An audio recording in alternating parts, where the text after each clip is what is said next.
আল্লাহ তাআলা বলেন, শোনো ও দুনিয়ার মানুষ, একটা মানুষ, একজন পুরুষ, একজন নারী, আদি পিতা বাবা আদম, আল্লাহর পয়গম্বর, প্রথম মানুষ, প্রথম নবী আদম আর বিবি হাওয়া, তাদের থেকে আমি আল্লাহ তোমাদেরকে সৃষ্টি করেছি।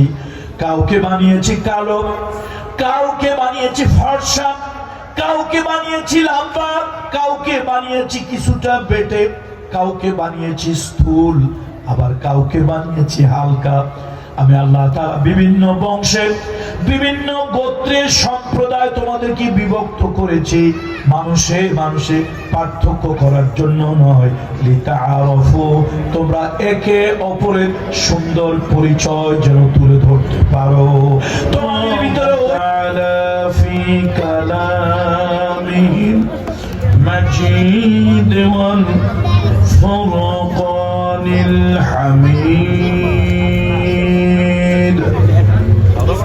আউযু বিল্লাহি মিনাশ শাইতানির রাজীম। বিসমিল্লাহির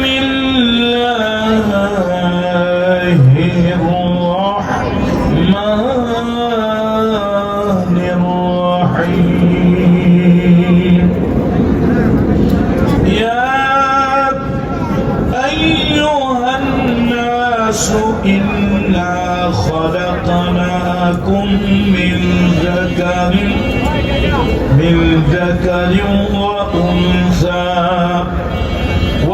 وجعلناكم شعوبا وقبائل لتعارفوا إن أكرمكم عند الله أتقاكم إن الله عليم خبير.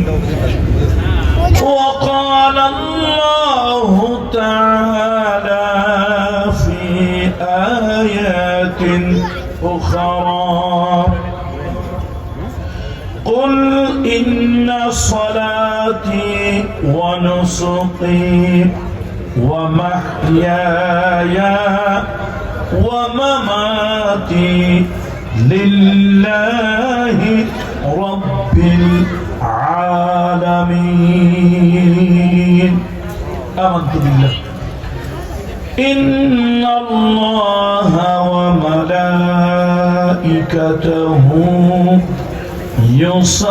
يصلون على النبي يا أيها الذين آمنوا صلوا عليه وسلموا تسليما. اللهم صل على محمد وعلى آل محمد كما صليت على إبراهيم وعلى آل إبراهيم إنك حميد مجيد. الحمد لله. ওইটা দিলে বোধহয় ভালো হয়, এটা সাউন্ড কম আসছে। আলহামদুলিল্লাহ সুম্মা আলহামদুলিল্লাহ ওয়া আম্মা বা'দ। দারুল হুদা তাহফিজুল কোরআন মাদ্রাসা ও এতিমখানার উদ্যোগে আয়োজিত আজকের আজিম ও শান তাফসীরুল কোরআন মাহফিল ও সাংস্কৃতিক সন্ধ্যা, এই আজিম ও শান মাহফিলের সম্মানিত সভাপতি মহোদয়, আজকের মাহফিলের সম্মানিত সভাপতি ডক্টর খন্দকার নাজমুল হুদা সাহেব, সহসভাপতি মৌলানা মোহাম্মদ আবুল কাসেম সাহেব হাফিজাহুল্লাহ। আল্লাহ তাআলা তাদের উভয়কে আরো বেশি সম্মানিত করুন, দীর্ঘ সুস্থ নেক হায়াত দান করুন। এ জাতির সেবায় আল্লাহ তাআলা সুস্থতার সাথে দীর্ঘদিন বাঁচিয়ে রাখুন। আজকের মাহফিলের সম্মানিত প্রধান অতিথি, জননন্দিত জননেতা, ইসলামী আন্দোলনের একজন অগ্র সেনানী জনাব মোহাম্মদ সেলিম উদ্দিন সাহেব হাফেজাহুল্লাহ, কেন্দ্রীয় নির্বাহী পরিষদ সদস্য ও আমি ঢাকা মহানগরী উত্তর বাংলাদেশ জামাত ইসলামী। আজকের মাহফিলে উপস্থিত আকাশের নক্ষত্র তুল্য হাজারাত উলামায়ে কেরাম, আইম্মায়ে মাসাজিদ, আমার সামনে উপবিষ্ট দিন প্রিয়, ধর্ম প্রিয়, ইসলাম প্রিয়, রসুল প্রিয়, তাওহীদ প্রিয় জনতা, বিশেষত তারুণ্যের উচ্ছ্বাস উদ্দীপনায় ভরপুর, অন্যায় এবং অসত্যের বিরুদ্ধে প্রতিবাদী কণ্ঠ, ছাত্র বন্ধুরা, কিশোর তরুণ যুবকেরা, পর্দার আড়ালের সম্মানিতা মা ও বোনেরা এবং স্কুল মাদ্রাসা কলেজ গামী আমাদের স্নেহের কলিজার টুকরা মেয়েরা, আমি সকলের প্রতি শ্রেণী মোতাবেক শ্রদ্ধা, ভালোবাসা ও স্নেহ জ্ঞাপন করছি। আসুন আমরা সকলে আল্লাহ সুবহানাহু ওয়া তাআলার শুকরিয়া আদায় করি। আমরা সকলে পড়ি আলহামদুলিল্লাহ। আজকের এই রাতে আল্লাহ তাআলা আমাদেরকে কোন গুনাহের কাজে না রেখে একটি বরকতময় মাজলিসে আল্লাহ তাআলা আমাদেরকে বসার সুযোগ দিয়েছেন। মাজালিসুল কোরআন, মাজালিসুল্লাহ, কোরআনুল কারীমের মজলিস হলো আল্লাহ তাআলার মজলিস। সুতরাং আল্লাহর মজলিসে আসতে পারা, আল্লাহর মজলিসে বসতে পারা, আল্লাহ তাআলার কথা বলতে পারা, শুনতে পারা, এটি সত্যি সৌভাগ্যের বিষয়।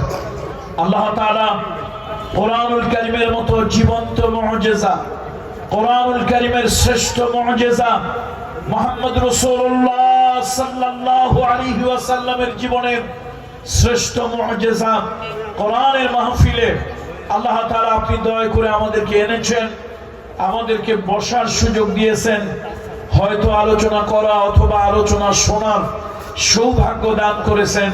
আমরা আপনার আরশের সামনে সেজদায় অবনত হয়ে আবারও শুকরিয়া আদায় করছি, পড়ছি আলহামদুলিল্লাহ। সম্মানিত উপস্থিতি, যেহেতু আজকে 31st নাইট 31 ডিসেম্বর, সঙ্গত কারণে আমি আজকে কিছু কালচার, সংস্কৃতি নিয়ে কিছু কথা বলবো। কালামুল্লাহ শরীফের 2 সূরা থেকে 2 টুকরা আয়াতে মুকাদ্দাসা আপনাদের সামনে তেলাওয়াত করেছি। এর আলোকে হুজুরে আকরাম সাল্লাল্লাহু আলাইহি ওয়াসাল্লামের কিছু হাদিস আপনাদের সামনে উপস্থাপন করার চেষ্টা করব। ইসলাম আমরা মনে করি শুধু কবরের ভয় দেখিয়েছে, মৃত্যুর ভয় দেখিয়েছে, আখিরাত পরকালের কথা বলেছে, জাহান্নামের ভয় দেখিয়েছে। ইসলামে বোধহয় কোনো আনন্দ নাই, বিনোদন নাই, অথবা ইসলামে কোনো কালচার, সংস্কৃতি নাই, এটা অনেকে ধারণা করেন। আবার অনেক সন্তান আছে মুসলমানের যারা বিজাতীয় কালচারের মধ্যে এত ডুবে গেছে যে তাদের দেখলে মুসলমানের সন্তান এটা মনেই করা যায় না, এটা বোঝাই যায় না যে সে মুসলমানের সন্তান। এটা অত্যন্ত দুঃখজনক। সুতরাং কালচার নিয়ে কিছু কথা আল্লাহ তাআলা যদি বলার সুযোগ দেয় আপনাদের সামনে উপস্থাপন করব। কালামুল্লাহ শরীফের আমি যেখান থেকে প্রথম তেলাওয়াত করেছি সেটা হলো সূরা হুজরাতের 13 নম্বর আয়াত। 13 নম্বর আয়াতে কারিমা।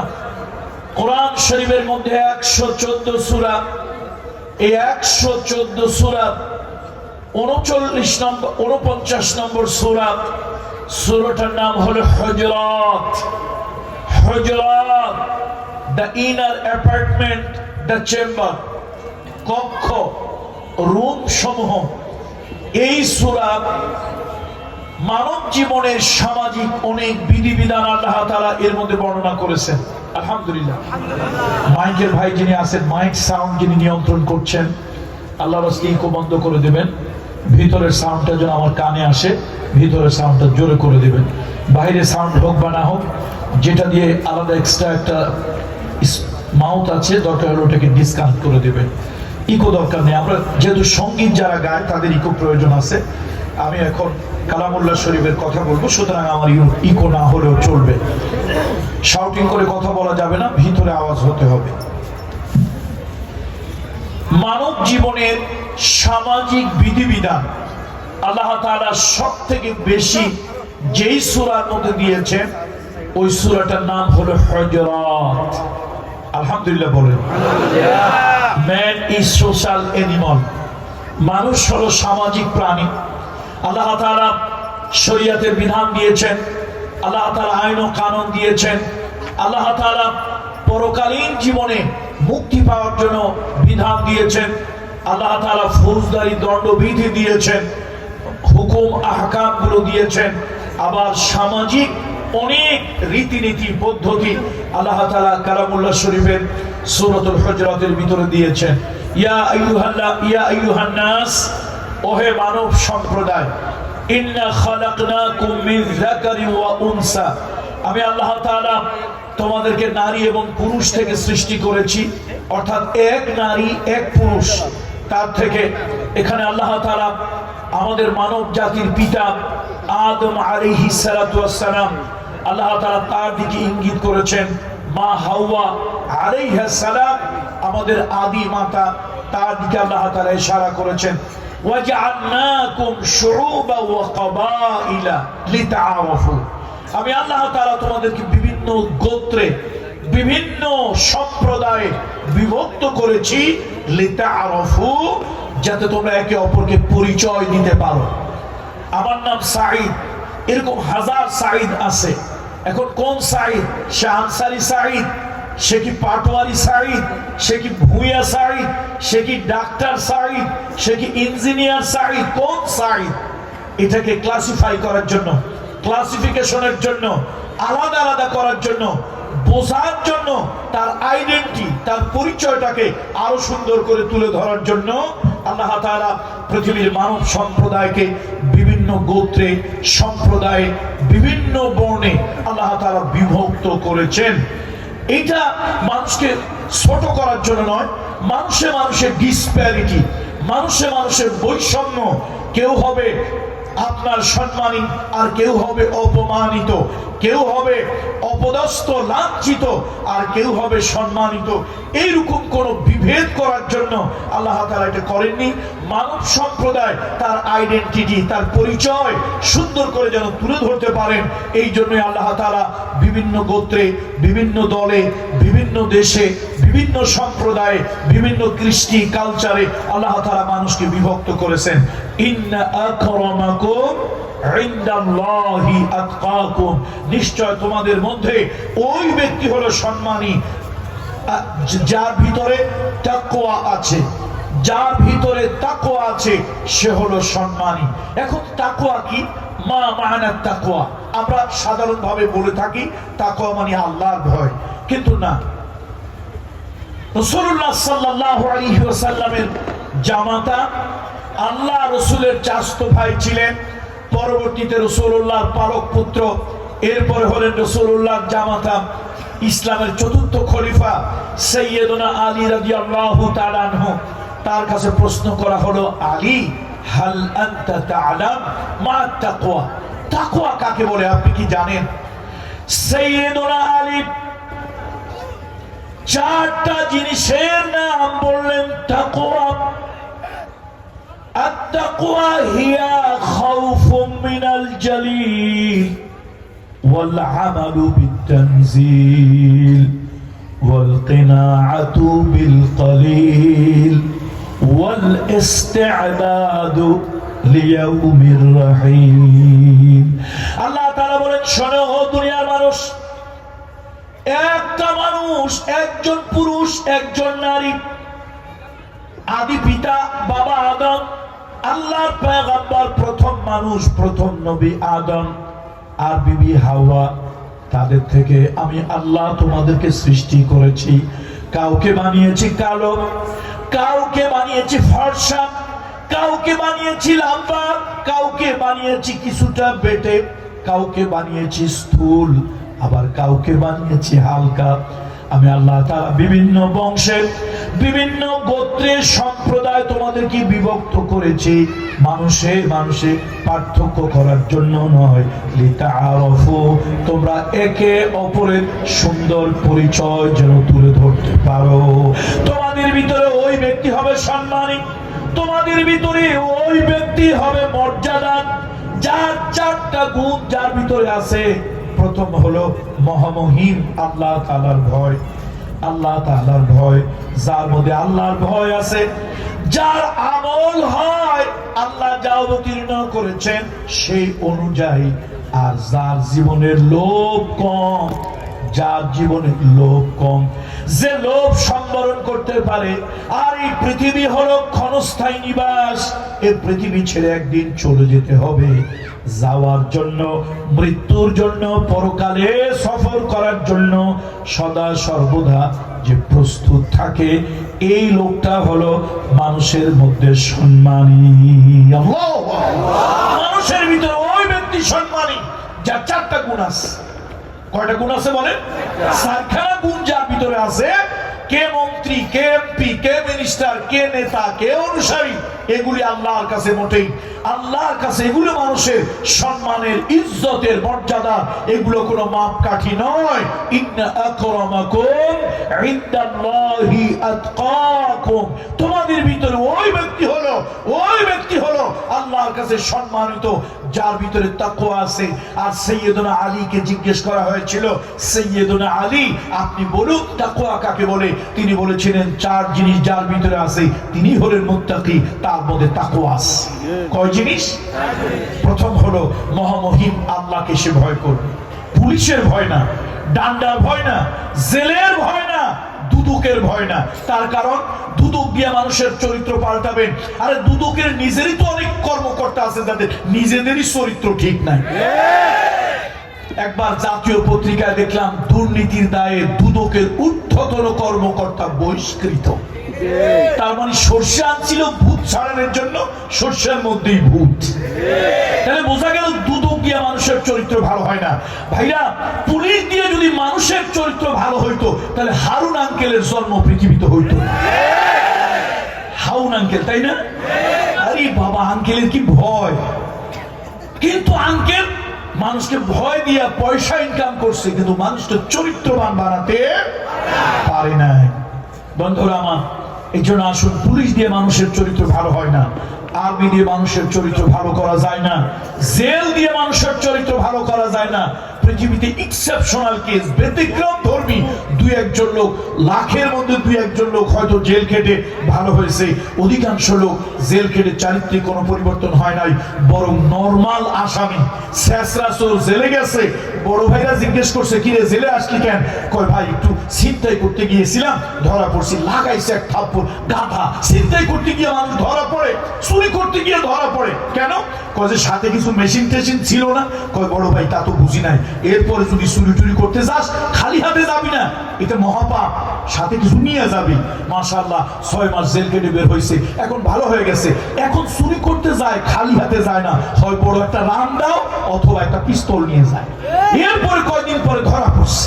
ধরা পড়লে আবার জেলে গেছে। বড় ভাইরা জিজ্ঞেস করলো কিরে জেলে আসলি কেন? কয় ভাই এক বাড়িতে খুব চুরি ডাকাতি করতে গেছিলাম, তারপর ধরা পড়েছে। আরে চুরি ডাকাতি করতে গিয়ে ধরা পড়ে কেমনি? সাথে কি মেশিন টেশিন কিছু ছিল না?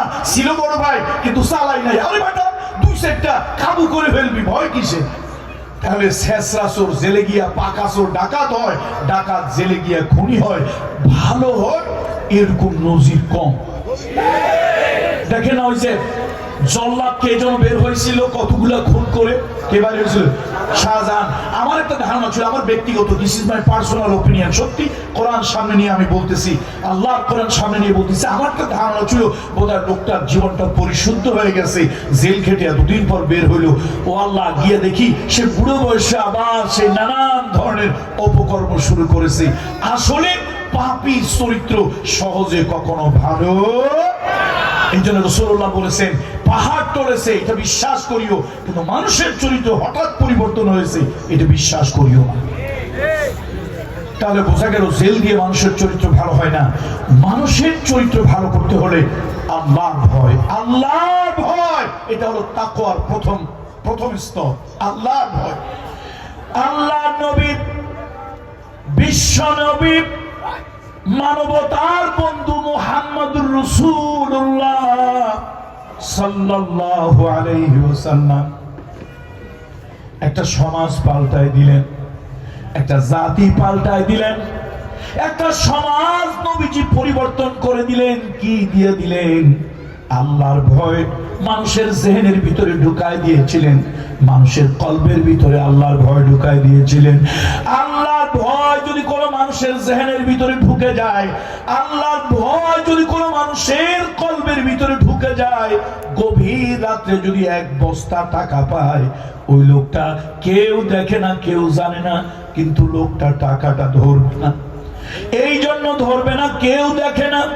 দুনিয়ার কোনো সিসি ক্যামেরা নাই, দুনিয়ার কোনো গোয়েন্দা নাই, দুনিয়ার কোনো মানুষ দেখা খবরদারি করার জন্য নাই, কিন্তু আরশের মালিক আল্লাহ তাআলা দেখতেছে। ওয়া হুয়া আলা কুল্লি শাইইন শাহীদ। কথা ঠিক কিনা বলো? এই জন্য আল্লাহর ভয় মানুষের চরিত্র সুন্দর করে দিতে পারে।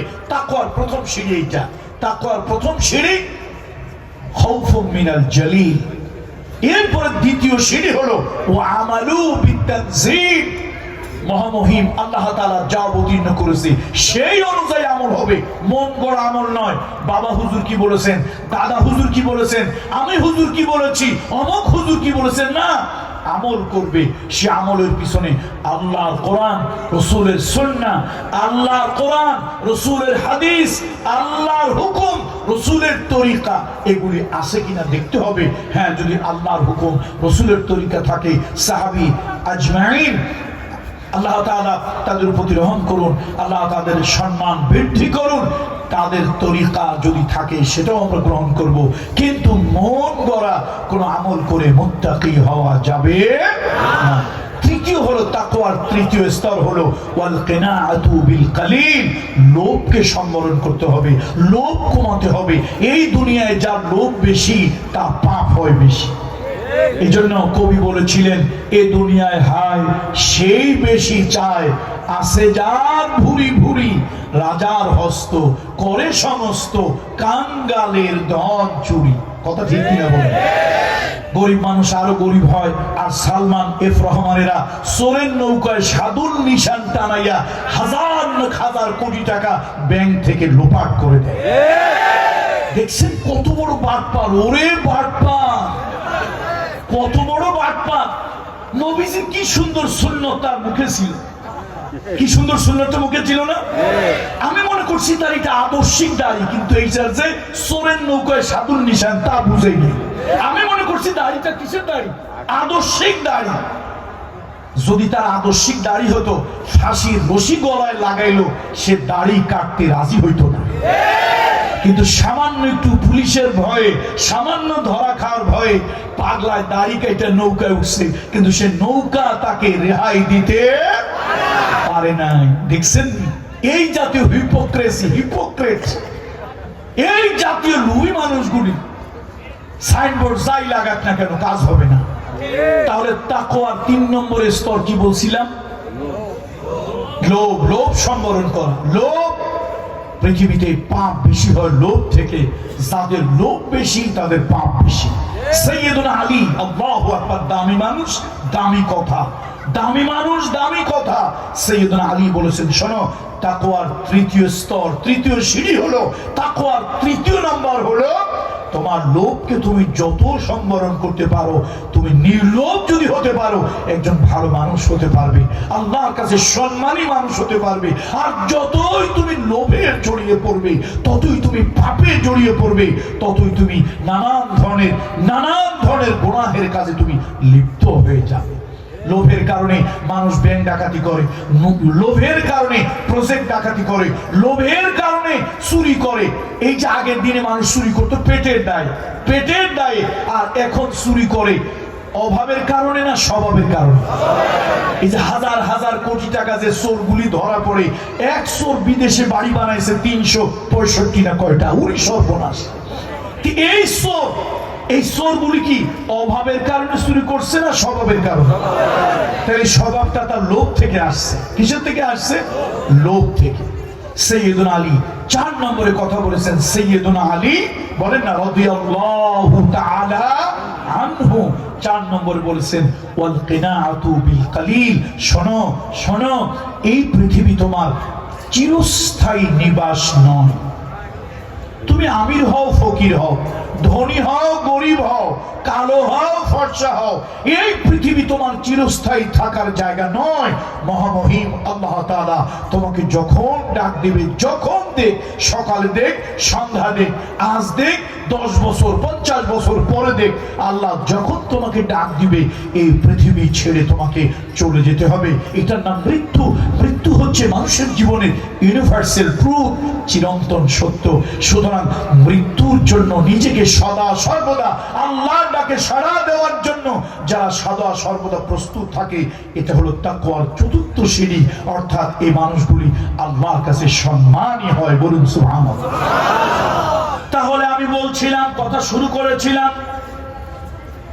ইয়া আইয়ুহান নাস, ও মানব মণ্ডলী, ইন্না খালাকনাকুম মিন যাকারিন ওয়া উনসা, আমি আল্লাহ তাআলা তোমাদেরকে নারী এবং পুরুষ থেকে সৃষ্টি করেছি। ওয়া জাআলনাকুম শুউবান ওয়া কাবাইলা, এই দুনিয়ার বিভিন্ন জাতি, বিভিন্ন গোত্র, বিভিন্ন সম্প্রদায় তোমাদেরকে বিভক্ত করেছি তোমাদের পরিচয় দেওয়ার জন্য।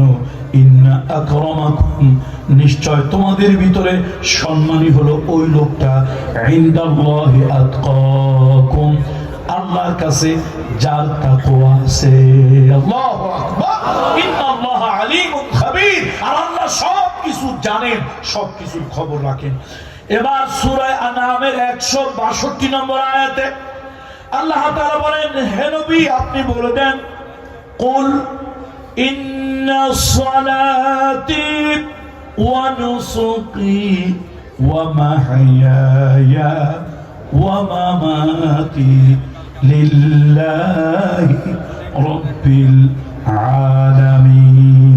আপনি বলে দেন, আমার নামাজ, আমার রোজা, আমার নামাজ, আমার রোজা, আমার হজ, আমার যাকাত, আমার কুরবানি, আমার রাজনীতি, আমার সমাজনীতি, আমার অর্থনীতি, আমি যা কিছু করি, যা কিছু করি, যা কিছু করি, সব হলো আল্লাহর জন্য। সব কার জন্য? আল্লাহর জন্য। ওয়ামা খালাকতুল জিন্না ওয়াল ইনস ইল্লা লিয়াবুদুন, আমি মানুষ এবং জিনকে ইবাদত বন্দেগী ছাড়া কোনো কারণে সৃষ্টি করিনি, সৃষ্টি করেছি আমার ইবাদত করার জন্য। সুতরাং মানুষের জীবনে তার সংস্কৃতি তার ইবাদত, তার কালচার তার ইবাদত, তার খাওয়া তার ইবাদত, তার ঘুম তার ইবাদত, তার আনন্দ তার ইবাদত, তার ফুর্তি তার ইবাদত, তার বিনোদন তার ইবাদত, তার কান্না তার ইবাদত, সব হলো ইবাদত। মানুষ মুমিনের জীবনে সাধারণ জীবন আর ইবাদতের জীবন বলে আলাদা কোনো কিছু নাই। মুমিনের সব হলো ইবাদত। আপনি পায়খানায় গেছেন, টয়লেটে, এটাকে আমরা বলি ন্যাচারাল কল, এটা ইবাদত। তার কারণ আপনি নিজের এই যে হাজতটা, আপনার এই যে নিজের প্রয়োজনটা, এটা আপনি করেনি, ন্যাচারালি আল্লাহ তাআলা এই হাজত দিয়ে, প্রস্রাব পায়খানার হাজত দিয়ে আল্লাহ তাআলা আপনাকে সৃষ্টি করেছে। তবে হ্যাঁ, গরু ছাগল যেখানে সেখানে দাঁড়িয়ে পায়খানা করে, প্রস্রাব করে, তুমি মানুষ, তুমি গরু নও, ছাগল নও, কুকুর নও। আল্লাহ তাআলা আশরাফুল মাখলুকাত, ফেরেশতার থেকে দামি হিসাবে তোমার জন্য একটা সিস্টেম, তোমার জন্য একটা পদ্ধতি, তোমার জন্য একটা নিয়ম, তোমার জন্য একটা সুন্নাত আল্লাহ তাআলা দিয়েছেন। ওই অনুযায়ী যদি তোমার প্রস্রাব হয়, ওই অনুযায়ী তোমার পায়খানা যদি হয়, তাহলে এটা হবে ইবাদত। আবার ব্যবসা বাণিজ্য ইবাদত, চাকরি নকরি ইবাদত, রাজনীতি, আন্দোলন, সংগ্রাম, রিভলিউশন, জেল খাটা, জরিমানা দেওয়া, প্রয়োজনে ফাঁসির রশি গলায় পড়া, এগুলি সব ইবাদত। যদি কার জন্য হয়? কার জন্য হয়? কার হুকুমে হয়? কার তরিকায় হয়? মুহাম্মদ রাসূলুল্লাহ সাল্লাল্লাহু আলাইহি ওয়াসাল্লামের তরিকায় যদি হয়। দেখেন আমরা প্রত্যেক নামাজে, প্রত্যেক সালাতে আল্লাহ তাআলার কাছে একটা প্রার্থনা করি। সব প্রেয়ার, ফরজ হোক নফল হোক, সব প্রেয়ারে আল্লাহ তাআলার কাছে, সব সালাতে একটা প্রার্থনা করি। কি?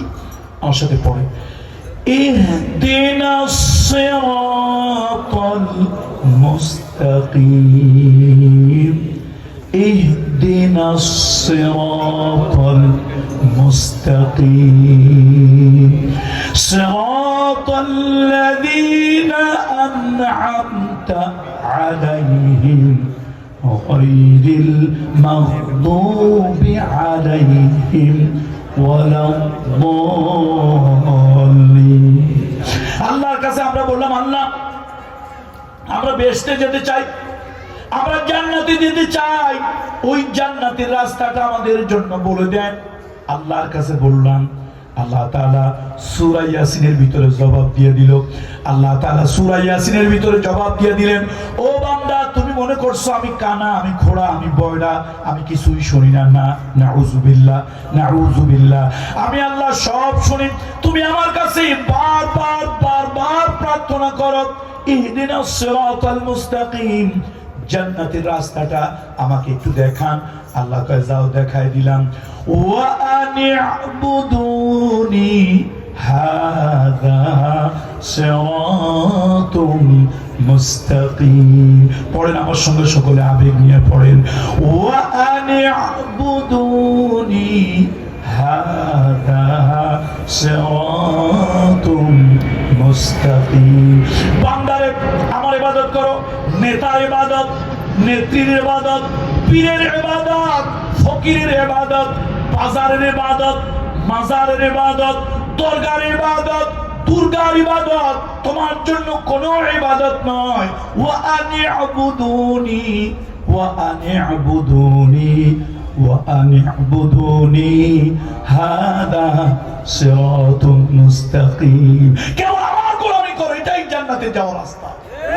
সুতরাং বন্ধুরা আমার, আজকে 31st নাইট, শুধু আজকে রাত দিয়ে বলবো না, প্রত্যেকটা সময় কালচার, সংস্কৃতি যা আছে এটা আমার ইবাদত। আমি আনন্দ করি, এটা ইবাদত।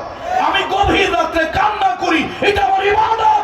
আমার বিবিকে নিয়ে বিনোদন করি, এটা আমার ইবাদত। আমার সন্তানকে বুকে নিয়ে চুমা খাই, এটা আমার ইবাদত। তুমি মনে করছো ইসলাম পাইছে, তাই না? ইসলাম পাইছে না, তবে বিজাতীয় কালচার, বিজাতীয় তাহজিব তামাদ্দুন, বিজাতীয় সংস্কৃতি, এটা তোমার জন্য নয়। তুমি মুসলমান, ধার করা সংস্কৃতি দিয়া তোমাকে চলতে হবে না। তুমি 31st নাইট পালন করবে, উন্মাদ হয়ে যাবে, উলঙ্গ হয়ে যাবে, কাপড় চোপড় খুলে ফেলবে, বস্ত্র হরণ করবে। এই জন্য আমি তোমাকে পাঠিয়েছি। তুমি পশু নও, জানোয়ার না, অসভ্য নও, তুমি সভ্য আদমের সন্তান। মানুষ উন্মাদ হয়ে যায় কখনো কখনো। আস্তাগফিরুল্লাহ, আস্তাগফিরুল্লাহ। আল্লাহ তাআলা উন্মাদনা দিয়ে আনন্দ দিয়েছেন, বিনোদন দিয়েছেন, আল্লাহ তাআলা নিজেই দিয়েছেন। রাসূলুল্লাহ সাল্লাল্লাহু আলাইহি ওয়াসাল্লাম অপসংস্কৃতির ক্ষেত্রে আল্লাহ রাসূল সাল্লাল্লাহু আলাইহি ওয়াসাল্লাম বলেছেন, আন ইবনে উমর রাদিয়াল্লাহু তাআলা আনহুমা قال قال رسول الله صلى الله عليه وسلم من تشبه بقوم فهو منهم। আল্লাহ নবী সাল্লাল্লাহু আলাইহি ওয়াসাল্লাম বলেছেন, এটা ইবনে উমর রাদিয়াল্লাহু তাআলা থেকে হাদিস কেন বর্ণিত। রাসূলুল্লাহ সাল্লাল্লাহু আলাইহি ওয়াসাল্লাম বলেছেন, যাদের কালচার, সংস্কৃতি, সভ্যতা, পোশাক আশাকে যাদের সাথে যাদের মিল হবে, কিয়ামতটা তাদের সাথে হবে। আল মারউ মাআ মান আহাব্বা। কিয়ামতের দিন ওই লোকগুলির সাথে তুমি উঠবে।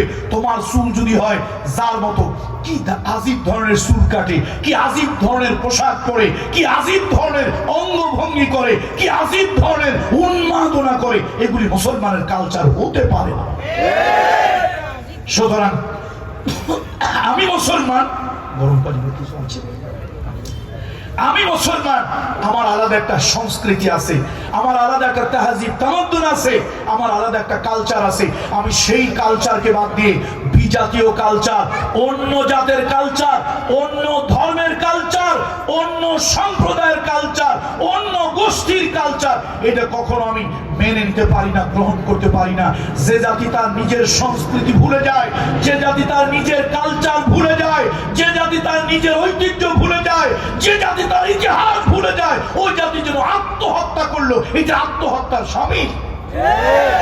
আজকে মুসলমানের ছেলে নেইমার জানে, মেসি জানে, রোনালদো জানে, মুসলমানের সন্তান মুহাম্মদ রাসূলুল্লাহ সাল্লাল্লাহু আলাইহি ওয়াসাল্লামের সাহাবী আবু বকর সিদ্দিককে জানে না, মুহাম্মদ রাসূলুল্লাহর সাহাবী ওমর ইবনুল খাত্তাবকে জানে না, মুহাম্মদ রাসূলুল্লাহ সাল্লাল্লাহু আলাইহি ওয়াসাল্লামের সাহাবী আবু উবাইদা ইবনুল জাররাহকে জানে না, মুহাম্মদ রাসূলুল্লাহর সাহাবী মুআজ এবং মুআওয়াজকে জানে না। কত ঠিক কিনা বলুন? সুতরাং এই দুর্ভাগ্য আমার জন্য দুর্ভাগ্য। অন্য জাতের, অন্য ধর্মের সম্প্রদায় তার কালচার সে পালন করুক, কিন্তু আমি মুসলমান, আমার কালচার আমাকে পালন করতেই হবে, এটা আমার সংস্কৃতি। বন্ধুরা আমার, আমাদের হিন্দু সম্প্রদায়ের বোনেরা, হিন্দু সম্প্রদায়ের মায়েরা হাতের মধ্যে শাখা পরে, কপালে সিঁদুর পরে, এটা তার কালচার, এটা তার রিলিজিয়াস কালচার, তার সংস্কৃতি সে হাজারবার পালন করুক, হাজারবার লক্ষবার করুক, কিন্তু আমি মুসলমান, আমার কালচার আমার জন্য, তার কালচার আমার জন্য না।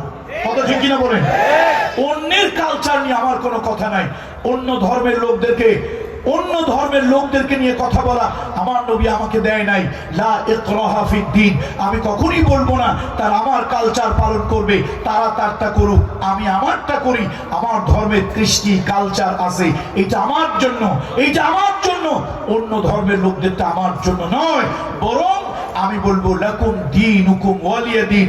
এই হিন্দু বোন, হিন্দু মা, হিন্দু ভাই, হিন্দু বন্ধু, তুমি তোমারটা করো, আমি আমারটা করি। তোমারটা তুমি স্বাধীন নাগরিক, তোমার নাগরিক অধিকার তুমি প্রয়োগ করো, পালন করো। আমি মুসলমান, আমার ধর্ম, আমার কালচার, আমার কৃষ্টি, আমার তাহজিব, আমার তামাদ্দুন আমি পালন করব। কত ঠিক না বলেন? আমার দেশে তো এক হিন্দু অফিসার, কি জানো, প্রদীপ কুমার সরকার না কি যেন ছিল মতিঝিলে, সে তো বলেই ফেলছে, কয় নারায়ে তাকবীর আল্লাহু আকবার, এটা নাকি জামাত ইসলামের স্লোগান। আমি তখন সেই দুঃসময় আমি বলেছিলাম, এই জাতীয় কুলাঙ্গারদেরকে বাম পায়ের নিচে বুকটা পাড়ায় ধরে জিহ্বা বাম হাত দিয়ে টেনে ছিঁড়ে ফেলা দরকার। তুই তোর ধর্ম নিয়ে কথা বলবি, আমার ধর্ম নিয়ে কথা বলার তোর অধিকার কে দিয়েছে? আমার ধর্মের মধ্যে তো চুলকানি নাই। রাসূলুল্লাহ বলেছেন, তোমরা কারো দেব দেবী নিয়ে কথা বলো না। ইয়া রাসূলুল্লাহ কেন বলবো না? নবী বলেছেন, না বলবে না। তুমি যদি তার দেব দেবী নিয়ে, দেবতা নিয়ে কথা বলো, তারা তোমার আল্লাহ রসুল নিয়ে কথা বলবে। আল্লাহ রসুল সাল্লাল্লাহু আলাইহি ওয়াসাল্লাম আমার এই আদর্শ শিক্ষা দেয় নাই অন্য ধর্মের লোকদেরকে পিটাইয়া আমার ধর্মে আনার জন্য, তার উপাসনালয়, তার ধর্মীয় দেবালয় বন্ধ করে দেওয়ার জন্য আমার ইসলাম আমাকে শিক্ষা দেয় নাই। সে নাগরিক, স্বাধীন। আল মুসলিমু মান সালিমান নাস মিন লিসানিহি ওয়া ইয়াদিহি, ওই লোকটা মুসলমান যার হাত এবং জিহ্বা থেকে অন্য মানুষ নিরাপদ থাকে। সুতরাং আমার হাত দিয়ে অমুসলিম, আমার হাত দিয়ে নির্যাতিত হবে না কোন হিন্দু, কোন বৌদ্ধ, কোন খ্রিস্টান। ধর্মান্ধ হওয়ার কারণে, অমুসলিম হওয়ার কারণে, ভিন্ন ধর্মের হওয়ার কারণে, রিলিজিয়াস মাইনরিটি হওয়ার কারণে আমার এই হাতের দ্বারা সে নির্যাতিত হবে না, অত্যাচারিত হবে না। আমার এই হাতের দ্বারা কোনো ধরনের অসম্মান সে হবে না। আমার এই জিহ্বা দিয়ে এমন কোনো কথা বলবো না, এমন কোনো আচরণ তার উপরে করব না যেটা তার সম্মান, তার ইজ্জতের হানি করবে। তার ধর্মে সে স্বাধীন, আমার ধর্মে আমি স্বাধীন। বন্ধুরা আমার, কিন্তু নারায়ে তাকবীর আল্লাহু আকবার, এটা কি জামাত ইসলামের স্লোগান? এটা মুসলমানের স্লোগান। যে মুসলমানের বাচ্চা মনে করে নারায়ে তাকবীর আল্লাহু আকবার দেওয়া যাবে না, এটা যদি কোনো দল মনে করে, ওই মুসলমানের উচিত ওই দলকে 3 তালাকের বাইন দিয়ে দেওয়া। কেন? নবীজির সুন্নাত, মুসলমানের বাচ্চা, তুমি তো নবীজির সুন্নতই পড়ো নাই। তুমি কার্ল মার্কস পড়েছো, লেনিন পড়েছো, কোপার্নিকাস, কিপলক পড়েছো, রুশো, ভলতেয়ার পড়েছো, ম্যাক্সিম গোর্কি পড়েছো, বার্ট্রান্ড রাসেল পড়েছো, শেক্সপিয়ার পড়েছো, কিন্তু মুসলমানের রাসূলুল্লাহ তুমি হাদিস পড়নি, আল্লাহ নবীর আদর্শ তুমি পড়নি।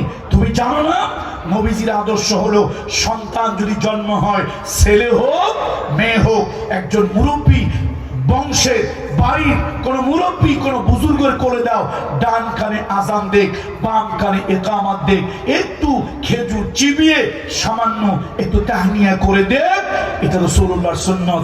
3 দিনের ভিতরে নাম রাখো, 3 থেকে 7 দিনের ভিতরে আকিকা দাও, এটা রাসূলুল্লাহর সুন্নাত। প্রত্যেক বনি আদমের জন্য এটা রাসূলুল্লাহ বলেছেন মুসলমানের সন্তানের জন্য, মুসলমানের সন্তানের জন্য। তাহলে বন্ধুরা আমার, ডান কানে আজান দিলেন নবীজির বিধান অনুযায়ী, আজানের প্রথম লফজ কি? আপনি বলবেন না না এটা জামাত ইসলামের স্লোগান, এটা দেওয়া যাবে না। বাম কানে ইকামত, ইকামতের প্রথম শব্দ কি?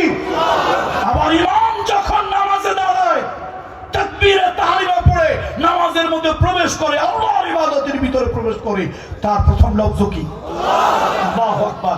আপনার জীবন যখন শেষ হয়ে যাবে, জীবন ফুরিয়ে যাবে, আপনাকে যখন গোসল দিয়ে কাফনের কাপড় পরিয়ে আপনাকে যখন খাটে শোয়া, আপনাকে যখন শেষ বিদায় দেওয়া হবে, অন্তিম বিদায়, সেই বিদায়ে ইমাম সাহেব কোন মাসলাক মানহাজ অনুযায়ী সিনা বরাবর দাঁড়াবে, কোন মাযহাব মানহাজ মাসলাক অনুযায়ী মাথা বরাবর দাঁড়াবে।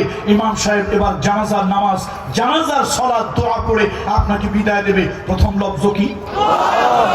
তো যদি আল্লাহু আকবার নিয়ে তুমি মুসলমানের বাচ্চা, কোন দল আমি জানি না, কোন দল তুমি এটা জানি না, আল্লাহু আকবার নিয়ে যদি এত সুলকানি হয়, তো তোমরা একটা ঘোষণা দাও, আমি অমুক দলের নেতা, অমুক দলের কর্মী, অমুক দলের অনুসারী, অমুক দলের লিডার, অমুক দলের ক্যাডার, আমার জানাজার জন্য আল্লাহু আকবার দিয়ে হয় না। এটা কেন বলো না? তোমার কে নিষেধ করেছে? আল্লাহু আকবার মুসলমানদের স্লোগান। বন্ধুরা আমার, রোমানদের সাথে মোতার প্রান্তরে যখন লড়াই হচ্ছিল, আল্লাহ রাসূল সাল্লাল্লাহু আলাইহি ওয়াসাল্লাম 1 লক্ষ রোমকদের বিরুদ্ধে রাসূলুল্লাহ মাত্র 3000 সাহাবী পাঠিয়েছিলেন। তার প্রথম সেনাপতি বানিয়েছিলেন রাসূলুল্লাহর পালক পুত্র যায়েদ বিন হারিসা রাদিয়াল্লাহু তাআলা আনহুকে। এরপরে দ্বিতীয় সেনাপতি রাসূলুল্লাহ বানিয়েছিলেন জাফর বিন আবি তালিব, কুরাইশ বংশে আব্দে মানাফ গোত্রের সন্তান, রাসূলুল্লাহর চাচা আবু তালেবের সন্তান, তাকে বানিয়েছিলেন। তৃতীয় বানিয়েছিলেন মদিনার একজন সুঠামদেহী, সুঠামদেহী একজন টকটকে তরুণ যুবক, তার নাম ছিল, তিনি ছিলেন স্বভাব কবি, পল্লী কবি, চারণ কবি, গীতি কবি, তিনি ছিলেন আব্দুল্লাহ বিন রওয়াহা। নবীজি এই 3 জনকে পাঠালেন সেনাপতি বানিয়ে। যুদ্ধে সেনাপতি একজন দরকার, নবীজি 3 জনের নাম বললেন। এবার রাসূলুল্লাহর মনটা ভারাক্রান্ত। আল্লাহ নবী বললেন, এই 3 জন যদি শহীদ হয়ে যায়, শাহাদাতের পেয়ালা 3 জন যদি পান করে, আল্লাহ জান্নাতের টিকিট নিয়ে জান্নাতের দিকে এই 3 জন যদি রওনা হয়, এ মুসলমান, জিহাদের ময়দান থেকে পালিও না, পৃষ্ঠ প্রদর্শন করে পালিয়ে শোনা, জিহাদের ময়দান থেকে ফিরে আসা, পালিয়ে আসা কবিরা গুনাহ। খবরদার, তোমরা চতুর্থ একজন সেনাপতি ময়দানে মশওয়ারা, পরামর্শের ভিত্তিতে চতুর্থ সেনাপতি নির্ধারণ করিও। আমি আল্লাহর কাছে দোয়া করছি, তার মাধ্যমে আল্লাহ তাআলা রোমানদের বিরুদ্ধে তোমাদেরকে বিজয় দান করবে।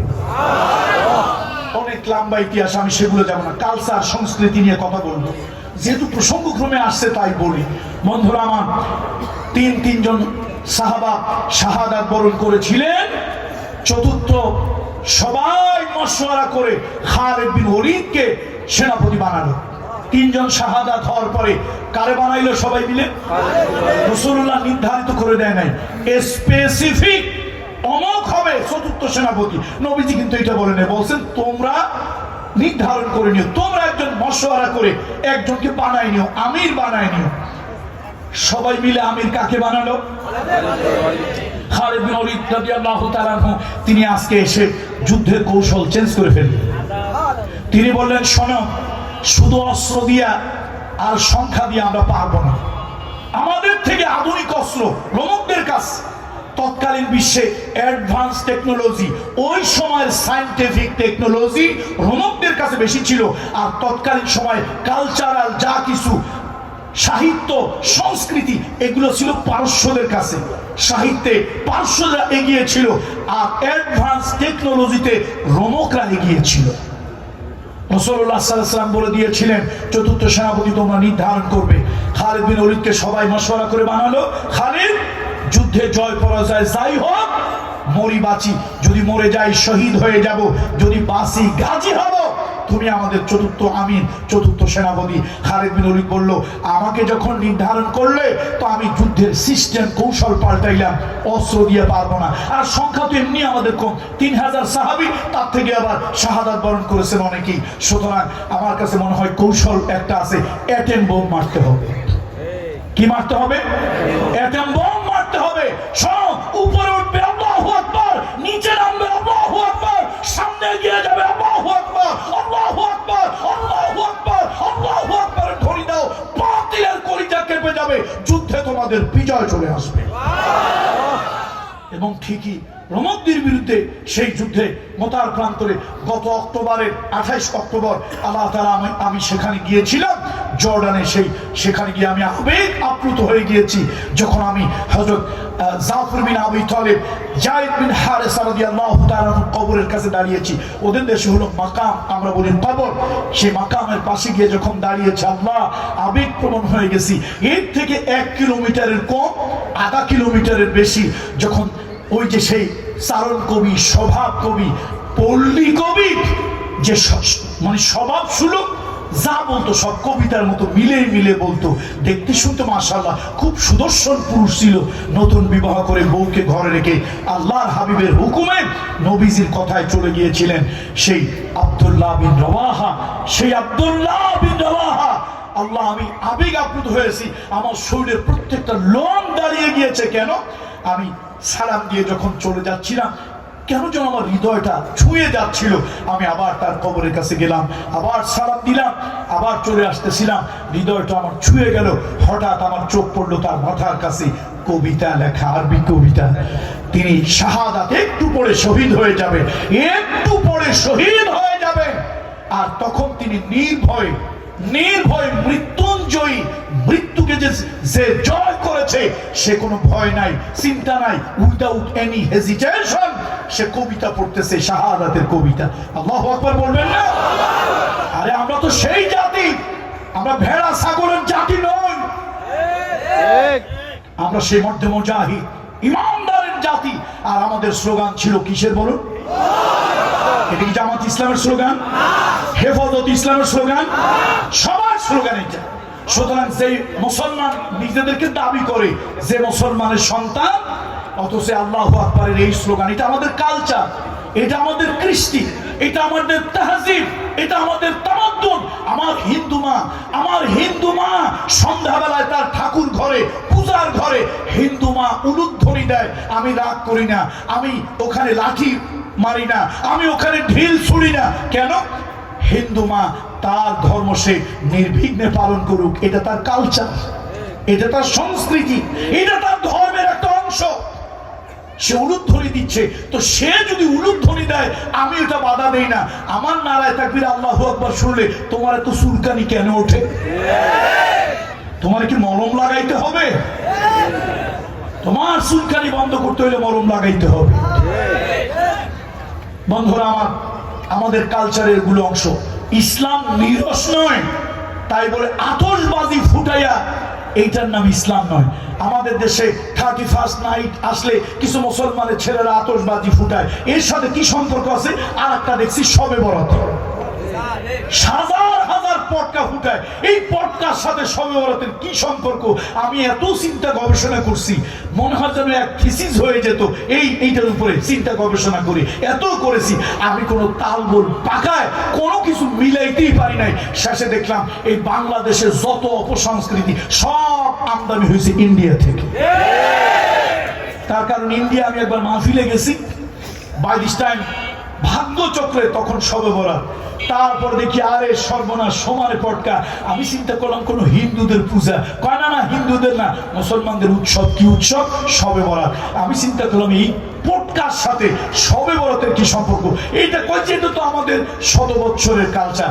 আমি বুঝছি ও তোমাদের দেশ থেকে আমাদের দেশে আমদানি হয়েছে। যত পচা গান্দা জিনিস তোমাদের দেশ থেকে আমাদের দেশে আমদানি হয়, আর আমার দেশ থেকে কিছু লোক শ্বশুর বাড়ি, মামু বাড়ি, খালা বাড়ি, তাওই বাড়ি, নানার বাড়ি ওপার কিছু হইল ওপার চলে যায়। কথা ঠিক না? বন্ধুরা আমার, আসুন কালচার নিয়ে কথা বলছিলাম, সভ্যতা সংস্কৃতি নিয়ে কথা বলতেছিলাম।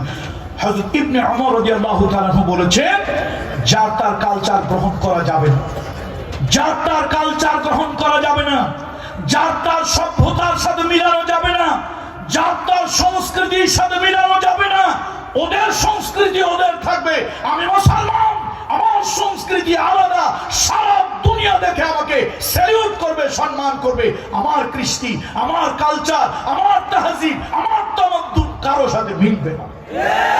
বন্ধুরা আমার, বন্ধুরা আমার, শুধু তাই নয়, রাসূলুল্লাহ সাল্লাল্লাহু আলাইহি ওয়াসাল্লাম বলেছেন, আল্লাহর হাবিব বলেছেন যে তোমরা কি করো? খালিফুল মুশরিকিন। এটাও ইবনে ওমর রাদিয়াল্লাহু তাআলা আনহুমা থেকে হাদিসটা এসেছে, খালিফুল মুশরিকিন। মুশরিকরা যারা করে, অমুসলিমরা যে কালচার করে, তোমরা তার উল্টাটা করো। তারা যদি বাজি ফুটায় তোমরা ফুটাইও না, তারা যদি বাজি না ফুটায় তোমরা ফুটাও। মানে তাদের কালচার আর তোমাদের কালচার দেখেই যেন বোঝা যায় লোকটা কি, কথা কয় না, লোকটা কি মুসলমান। আজ থেকে প্রায় 25 বছর আগের কথা বলি, 20-25 বছর আগে। এখন তো মাশাআল্লাহ চীনের সাথে বাংলাদেশের যাতায়াত অনেক হয়ে গেছে, অনেক যাতায়াত হয়ে গেছে। এখন তো হাজার হাজার লোক চায়না যায়। বাংলাদেশের মিডিয়াম ক্লাসের ব্যবসায়ীরাও বিভিন্ন পণ্য চায়না থেকে আমদানি রপ্তানি করে, ব্যবসা। কিন্তু আজ থেকে 25 বছর আগে চায়নায় খুব কম ভিসা হতো, কম লোকেরা যেত। আমি একবার চায়নায় গিয়েছি ভাই, এখন গেছি তো গিয়ে সব থেকে বড় মুসিবতে পড়ে গেছি, কিছু খেতে পারছি না, খাবার কিছু পাচ্ছি না, আর ওদের ভাষাও বুঝতেছি না। 25 বছর আগের কথা, এখনকার মতো তো এরকম সবকিছু সহজলভ্য নয়। যে কোনো জায়গায় যখন পর্যটকেরা বারবার যায়, একাধিকবার যায়, অনেক যায়, অসংখ্য যায়, তখন এমনি এমনি সেগুলো ন্যাচারালি হয়ে যায়। আমি যখন গেছি তখন তো এগুলো ছিল না। এখন আমি তো 2-3 দিন ধরে কিছু খেতে পারছি না, ফল খাইয়া জল খাইয়া কতক্ষণ থাকবো। শেষে আল্লাহ আল্লাহ করতেছি। একবার একজনে জিজ্ঞেস করলাম গাইডকে যে এইখানে কি কোনো মসজিদ আছে? একটা মার্কেট আছে, সেই মার্কেটের কাছে একটা মসজিদ আছে। আমি মাশাআল্লাহ ওই মার্কেটে আসরের নামাজ পড়বো মসজিদে, ওই মার্কেটের ওখানে একটা মসজিদ। মুসলিম কালচার আশেপাশে কোথাও নাই। আমি তো মনে মনে বলতেছি, আল্লাহ খাবার কষ্ট, বিদেশে গেলে আর কিছু না। আমার ব্যক্তিগত, এটা আমার পার্সোনাল ওপিনিয়ন, আমার প্রত্যেকের নিজের একটা স্বভাব চরিত্র আছে। আমি বাহিরে গেলে আমার সব থেকে কষ্ট হয় বেশি খাওয়া। তার কারণ আমি যেখানে সেখানে জাত টাটটা যায়সা এটা আমি খেতে পারি না, বুঝে শুনে আমাকে খেতে হয়। তো এখন মনে মনে চাইতেছিলাম, আল্লাহ এই 2-3টা দিন আইলাম, ফল খাইয়ে বিস্কুট খাইয়ে রইলাম, খাবার কিছু পাচ্ছি না। এরকম একটা ব্যবস্থা যদি আল্লাহ করে দিত। আল্লাহ আমার এই জুব্বা জাব্বা নিয়ে, এই টুপি পাঞ্জাবি পাগড়ি নিয়ে ওই মার্কেটে একটা মসজিদ আছে। মাঝে মাঝে বাংলাদেশ এবং বিভিন্ন দেশ থেকে কিছু মুসলিম ওই মার্কেটে যায়, তারা পাইকারি কিছু পণ্য ক্রয় করার জন্য, বানানোর জন্য। সেই উপলক্ষে ছোট্ট একটা প্রেয়ার প্লেস আছে। আমি ওই জায়গায় যখন যাচ্ছি, এক লোক এসে আমাকে জড়িয়ে ধরেছে। কারণটা কি? সে আমাকে জড়িয়ে ধরলো কেন? সে আমাকে জিজ্ঞেস করলো, নিশ্চয়ই তুই মুসলিম? আমি বললাম, তুই তো আমার ড্রেস দেখে বুঝতেই পারছিস আমি মুসলিম। শুধু মুসলিম না, আমি একজন কনজারভেটিভ মুসলিম। সে হেসে দিয়ে বললো, আমি চিন্তা করতেছি একজন মুসলমানকে কিছু আপ্যায়ন করবো, যাক তোরে পাইলাম। আমি মনে মনে চিন্তা করি, মান জাদ্দা ওয়াজাদা, আরে বেটা এটা তো আমি চাচ্ছি।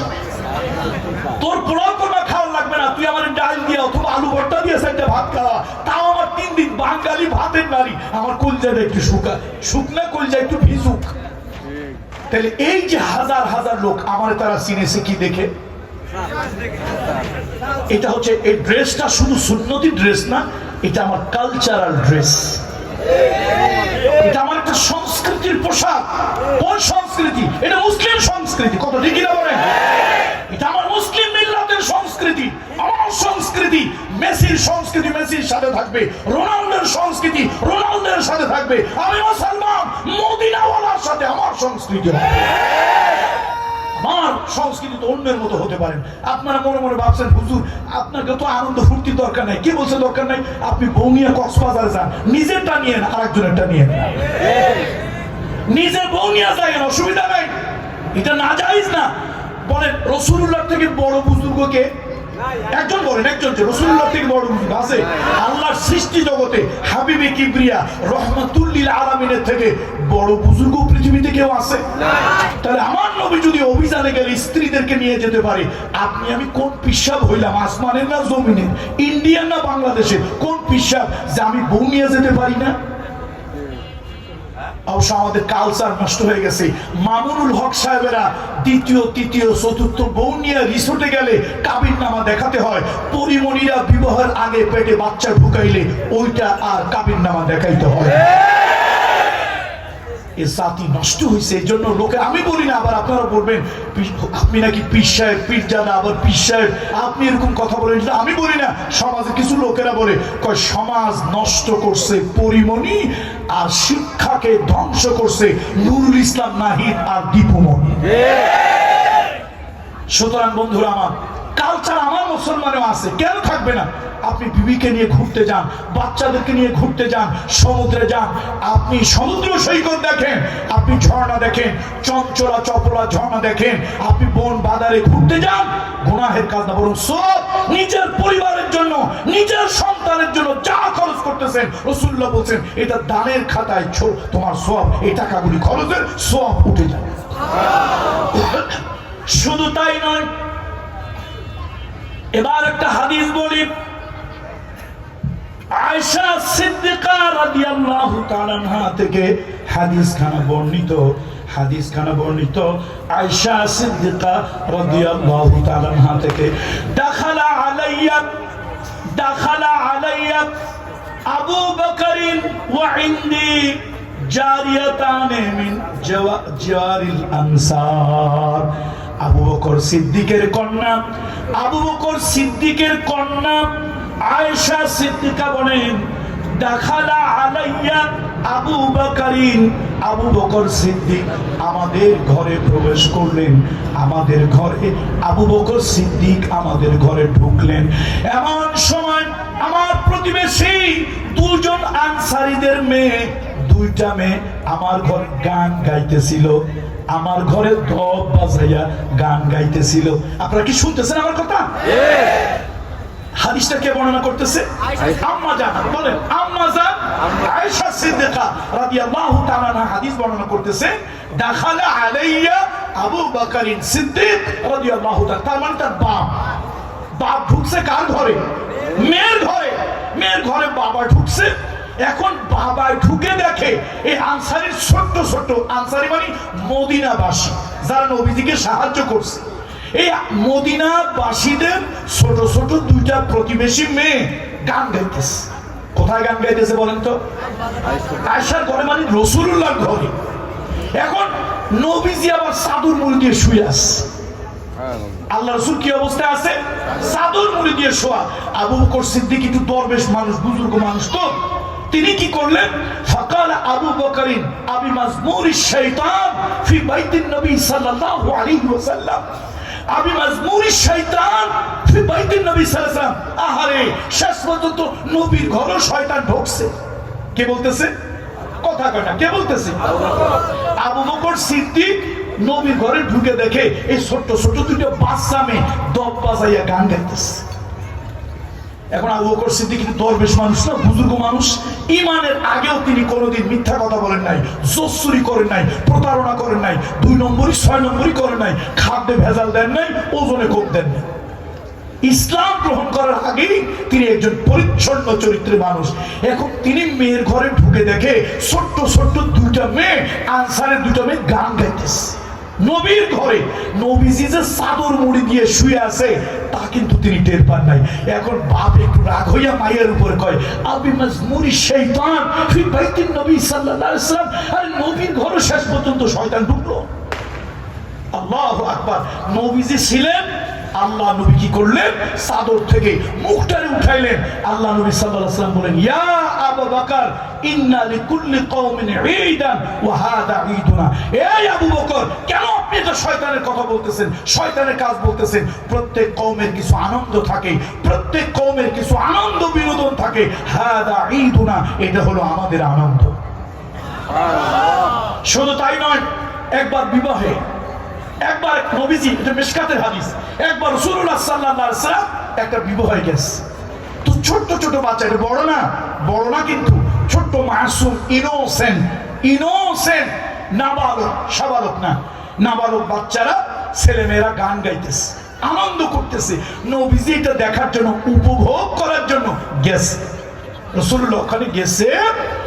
এখন একটা বাচ্চা সে গান পাল্টাই দিচ্ছে নবীজির দেখে, ওয়াফিনা নবিয়ান ওয়াফিনা নবিয়ান ইয়ালামু মা ফি গাদা।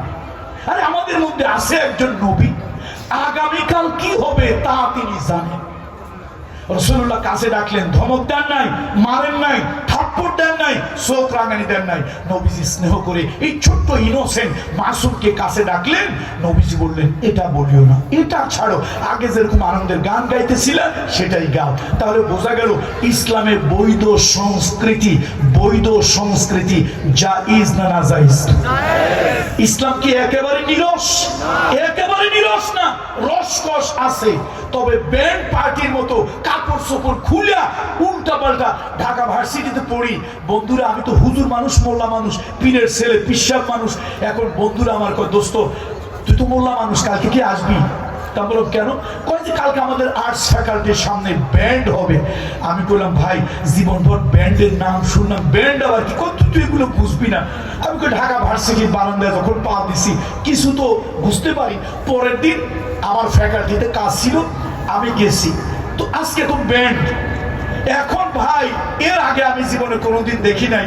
ওই আমার ফ্যাকাল্টির বিল্ডিং থেকে নিচে দেখতেছি ব্যান্ড, মানে খালি বাদ্যের তাল, বাদ্যের যন্ত্রণায় হৃদরোগীদের জীবন বাঁচায় রাখা মুশকিল, মাটি সুদ্ধা যেন কাঁপে, এরকম পিটানো, এটা নাকি ব্যান্ড। এখন পোলাপান দেখি খালি নাচে। আরে নাচতে নাচতে এরকম অবস্থা যে ব্যাঙের মতো পারলে কাপড় চোপড় খুলে উন্মাদ পাগল হয়ে যায়। আমি চিন্তা করলাম, বাপরে বাপ, এইটার নাম ব্যান্ড। পরের দিন আমার এই বন্ধুরা জিজ্ঞেস করে, কিরে মোল্লা তুই কি আসছিলি? আমি কই, ভাই আমার কাজে আসছিলাম, তবে তোদের ব্যান্ড এক নজর যা দেখলাম, এটার নাম ব্যান্ড না রেখে ব্যাং রাখলে ভালো হতো। যেই লাফান্তরা লাফাইলি, যেই লাফান্তরা লাফাইলি। সুতরাং দেখুন, মুসলমানের কালচার আলাদা হবে, কৃষ্টি কালচার আলাদা হবে। আল্লাহ তাআলা এই দিন দিয়েছেন, মাস দিয়েছেন, আকাশে ক্যালেন্ডার আল্লাহ তাআলা ঝুলিয়ে দিয়েছেন, এগুলি গণনা করার জন্য, আমাদের দিন তারিখ মাস ক্ষণ ঠিক রাখার জন্য। এই যে বাংলা বঙ্গাব্দ বলে কিছুই ছিল না, বঙ্গাব্দ বলে কিছুই ছিল না। 1884 সালে যখন মোগলদের একজন বাদশাহ, ওই যে ফতে আলী,